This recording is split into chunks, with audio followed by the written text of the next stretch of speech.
Gérald, je viens d'acheter mon 5e plugin de SSL 4000E.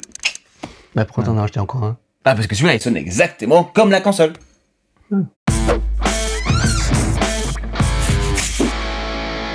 Bonjour et bienvenue à l'Académie du Gros Son. Moi, c'est André. Et moi, c'est Gérald. Alors aujourd'hui, c'est une vidéo pour vous expliquer pourquoi vous devez acheter beaucoup de matériel. Évidemment, je rigole, parce que si vous nous connaissez, vous savez que le matériel, c'est quelque chose que l'on apprécie, qui est important, mais c'est pas le plus important. Par contre, forcément, on peut pas vous dire n'achetez pas de matos. Nous-mêmes, on a beaucoup de matos et il y a beaucoup de cas où on a besoin, en fait, de matos. Mais quand on achète du matos, on réfléchit à pourquoi on l'achète et quel cas. Et donc, du coup, on s'est dit, le mieux pour vous aider, c'est de vous transmettre un peu notre expérience là-dessus pour éviter que vous vous retrouviez avec des quantités abominables de matos qui coûtent cher et qui ne vous aident pas, ou tout simplement parce que vous allez croire que tout d'un coup, c'est la solution miracle pour avancer. Mais malgré tout, quand vous avez besoin de matos, comment bien choisir et optimiser vos achats? Yes. Avant de vous expliquer comment faire une liste des courses raisonnable, restreinte et vraiment efficace, il y a peut-être une petite chose qu'on peut faire quand même avant. Hop, on peut mettre un petit like à la vidéo. Ça, c'est gentil. Ouais, c'est cool, c'est vraiment cool. On peut s'abonner ici sur YouTube si ce n'est pas encore fait. C'est encore plus cool. Et on peut surtout aller sur notre site qui est donc academiedugrosson.com/bonus. Et là-dessus, on peut s'inscrire avec son adresse email pour recevoir des cadeaux, notamment pour pas dépenser de l'argent, une liste de plugins gratuits. Tout à fait. Comme ça, tu peux étoffer un peu ton DAW, surtout si tu n'as encore aucun plugin externe. Là, ça va un peu ouvrir des portes à d'autres possibilités créatives, mais je m'avance un tout petit peu. Je laisse Gérald nous emmener donc dans la vidéo. Gérald, dis-nous un peu, de quoi s'agit-il? De quoi ça s'agit?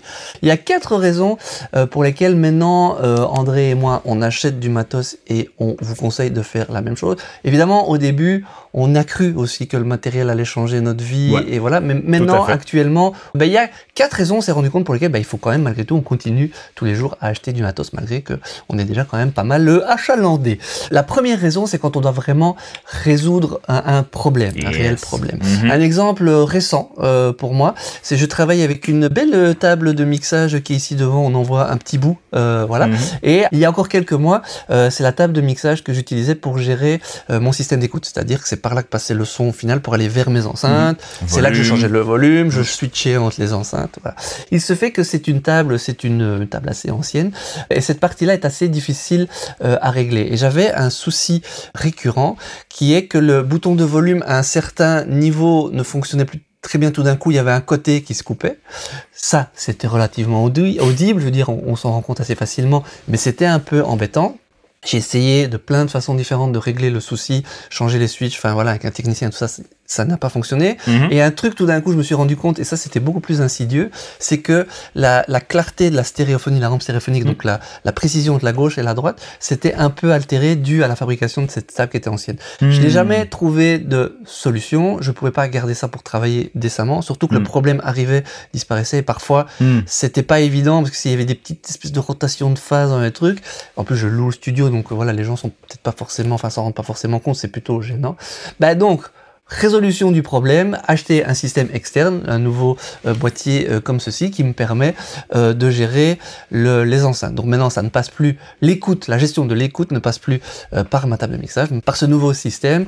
Résolution du problème, c'était inévitable, donc c'était sur ma liste d'achat. On interrompt le programme d'aujourd'hui pour 2 secondes. Savais-tu que... On a un lien affilié chez Thomann. Thomann est un vendeur en ligne de tout ce qui est, qui touche à la musique, donc forcément tout ce qui est matériel, mais même des instruments et tout ça. Si tu achètes chez eux et que tu passes par notre lien, eh bien en fait, ça ne te coûte rien du tout et nous, on touche un petit quelque chose. Donc ça veut dire que chaque fois que tu fais un achat, tu cliques sur le lien qui est dans la description et puis tu peux aider ta chaîne que tu adores tant. Sur ce, retour à la vidéo d'aujourd'hui.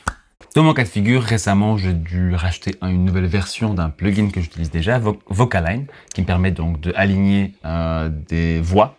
Par exemple, quand je fais plusieurs doublages pour rapidement aligner des voix sur la prise principale pour pas devoir le faire à la main. Et j'avais un cas de figure où, avec un certain type de tessiture de voix pour un certain chanteur, la version que j'avais, à chaque fois que j'utilisais, me créait des petits artefacts, des petits trucs un peu moches.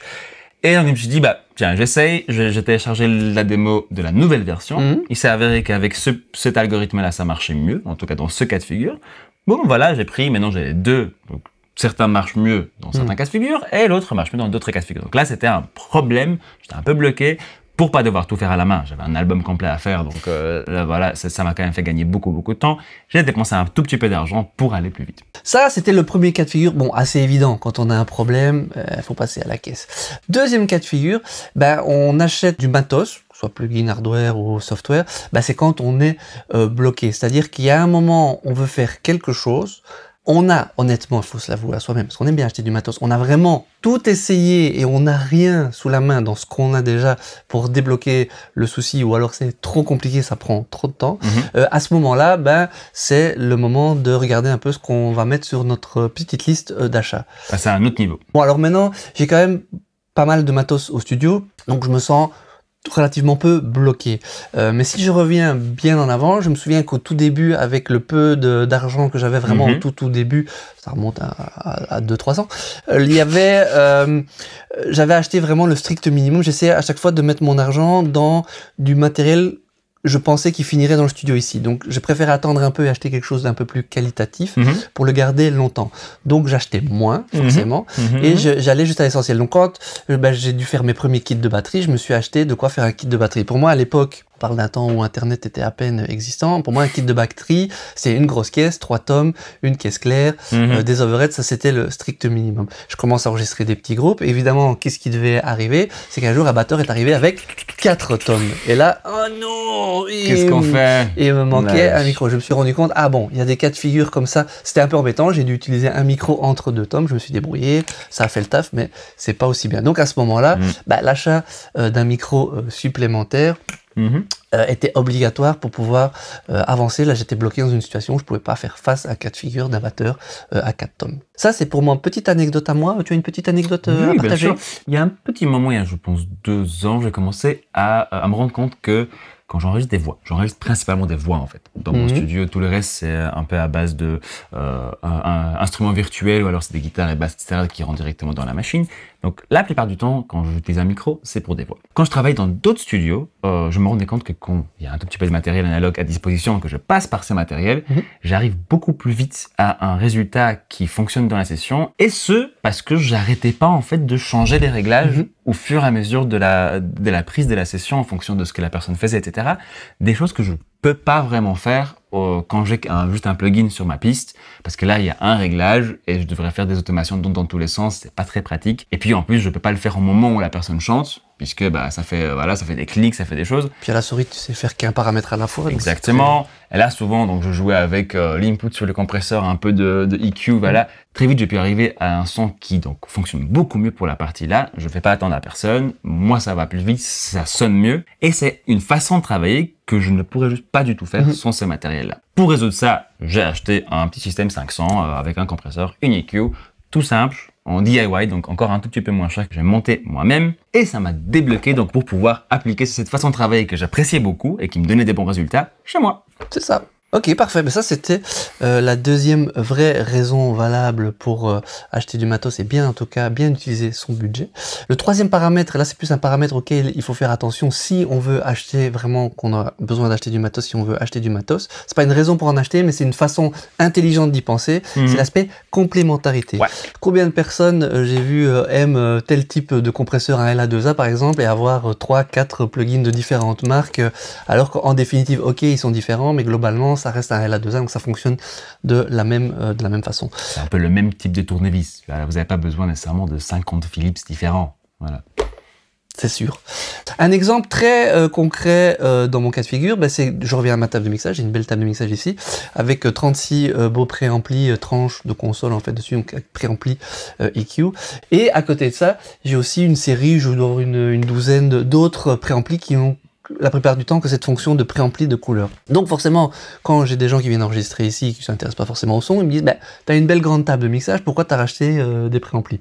Des fois, j'ai l'impression qu'ils me prennent un peu pour une andouille, mais bon. Du coup, je leur explique. Les préamplis là me donnent des couleurs complètement différentes. Donc, il y a cette forme de complémentarité. Fait que c'est très cool, je peux faire plein de choses avec la table, mais je me limite à une couleur. Du coup, chaque préampli que j'ai acheté, évidemment, ne fait pas double emploi. Et je ne trouve pas le même son que ce que j'ai déjà dans ma table, puisque ça, j'en ai déjà 36, ça me sert à rien. Donc, j'ai des choses qui vont réagir plus vite.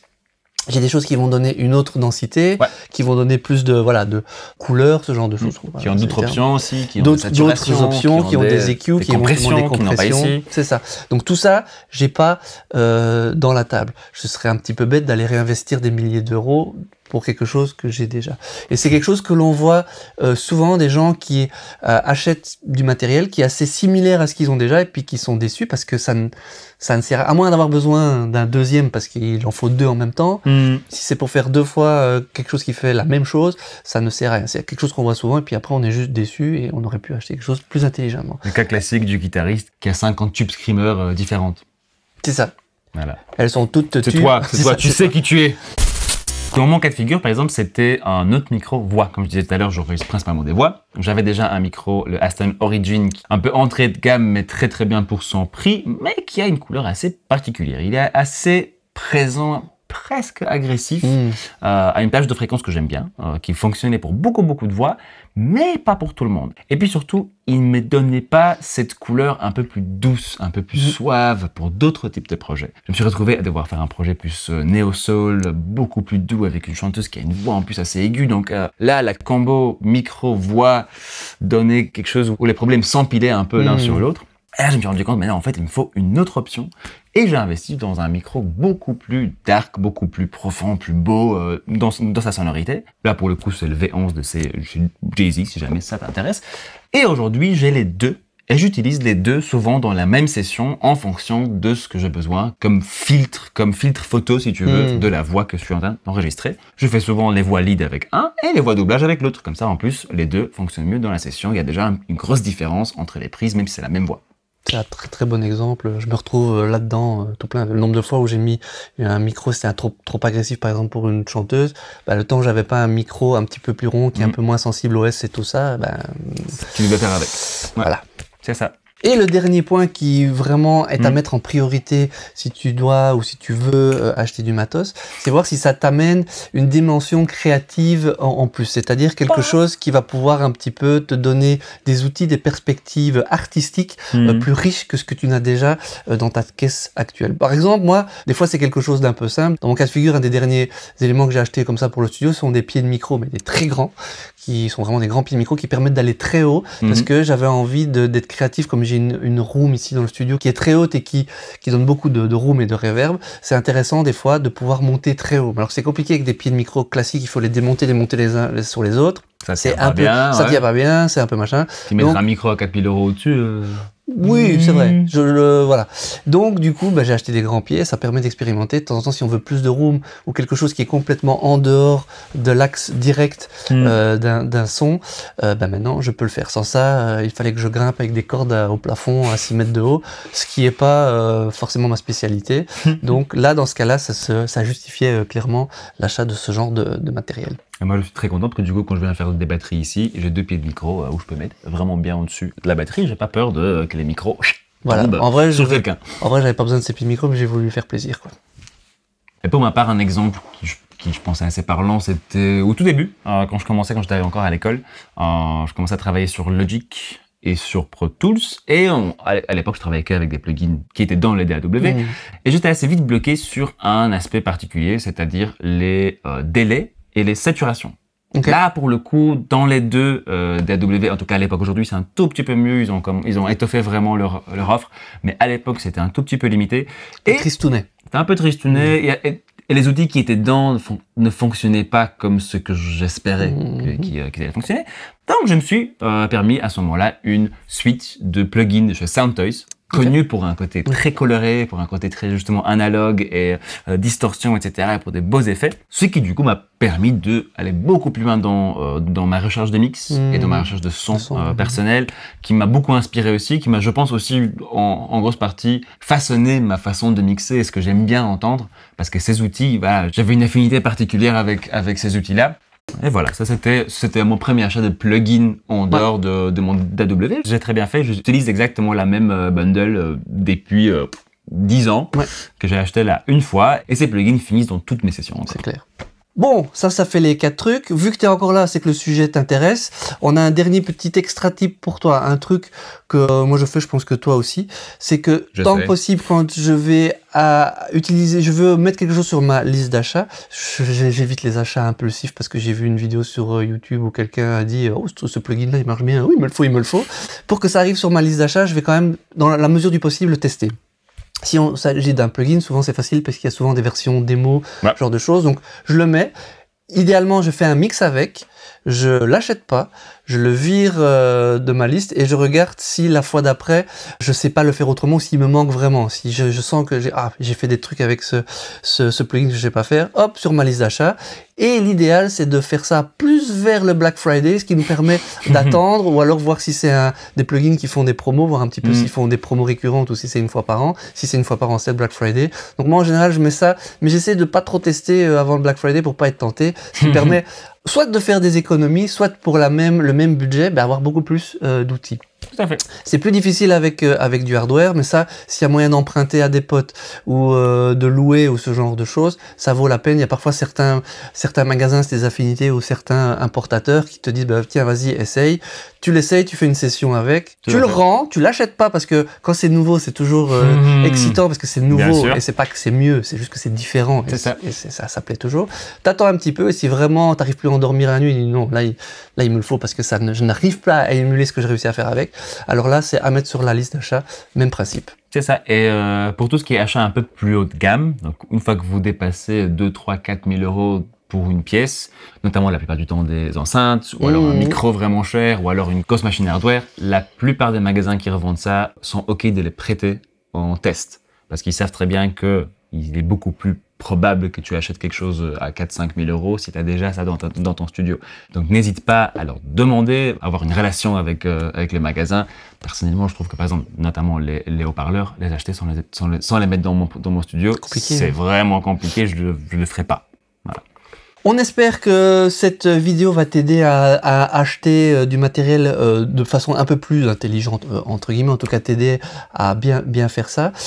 Pour rappel, cette vidéo a été sponsorisée par ton compagnon et ta compagne qui sont OK, qui sont contents que tu vas pouvoir un petit peu mieux optimiser ton budget. Comme tu sais très bien, si tu suis notre chaîne depuis un peu de temps, les matos, c'est clairement pas ce qu'il y a de plus important. C'est nécessaire. Parfois, tout ça réellement pour faire de la musique.